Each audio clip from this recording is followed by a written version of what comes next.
Hello. Let's talk about Chapter 3 homework. In question 1, you will select 2 accounts for each of the 5 transactions that are listed here for Derek Wells, who decided to start a dental practice. Let's look at the first transaction. Derek invested $88,000 cash in the business.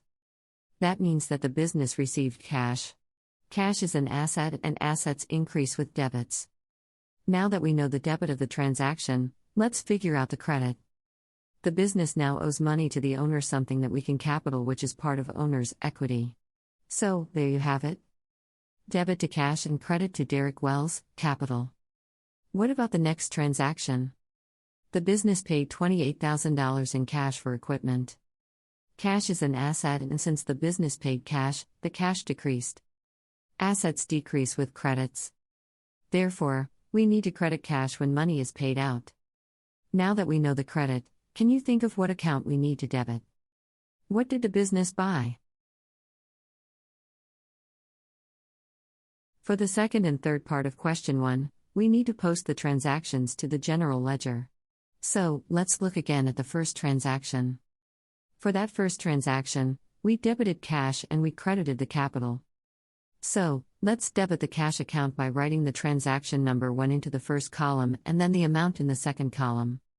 Next, we will move on to the capital account and write the credit transaction into that account by writing the amount of $88,000 into the third column and the transaction number into the last column. For question number 2, we have several transactions that have been entered into T accounts. Our task is to prepare the trial balance and the income statement. To do that, let's look at the cash account.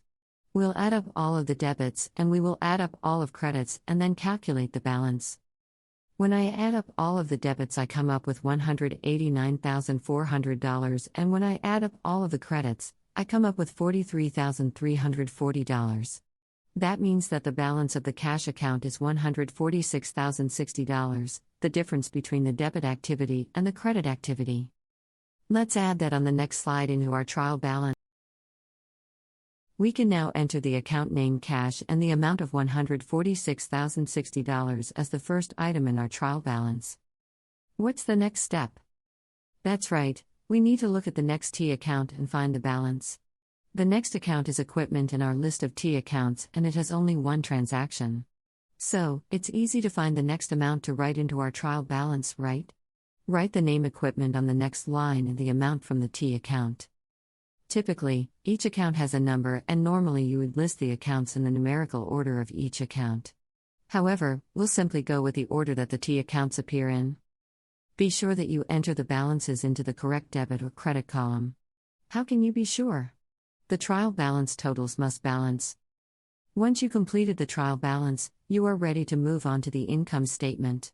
Not all accounts from the trial balance belong onto the income statement, though. The income statement calculates the net income or profit, and we calculate that by entering first the revenue and then the expenses. Remember, you can use the Check My Work feature once on each question and then click on Return to Question to go back. Question 3 is similar to question 2 in that we have a list of T accounts with activity for which we need to calculate the balances. Our task is to decide whether they belong into the statement of owner's equity or the balance sheet. The first step is to complete the statement of owner's equity. Why? Because we will need the ending capital balance for the balance sheet. What is the first line we need to enter on the statement of owner's equity? Right. It's the beginning capital. The beginning capital is $175,000. Let's enter that now. What do you need to do next?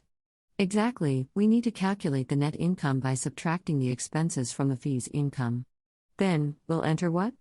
Right, the drawings now. We are ready to calculate the ending capital balance. For the balance sheet, find all of the T accounts that are balance sheet accounts and enter them into the correct sections. Don't forget to enter the ending capital balance into the owner's equity section. For question number 4, we need to enter each transaction into T accounts. Let's do the first transaction together. Ronald Calhoun invested $68,000 into the business. The business received cash. So, what do we need to do? Do we debit or credit cash? That's right. We need to debit cash. And what's the credit? Yes. It is capital. Let's complete the entry on the next page.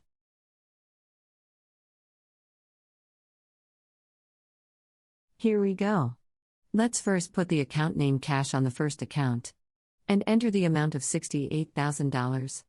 Next, let's enter the name for the capital account and the credit of $68,000. Give the next transaction a try. For the second transaction, the business purchased office equipment for $16,800. We purchased an asset and assets increase with debits. And, the business paid with cash. Cash is also an asset and asset decrease with credits. Enter it now. For this last part, you need to enter a yes or a no to the question whether the transaction directly affected an asset account. Let's talk about the first transaction where Calhoun invested $69,000 into the business. The business received money and we debited cash. Cash is an asset. So, we need to enter a yes for transaction number 1 because the transaction directly impacted an asset account. That's it for today. Hope this short video was helpful. Don't hesitate to reach out to me.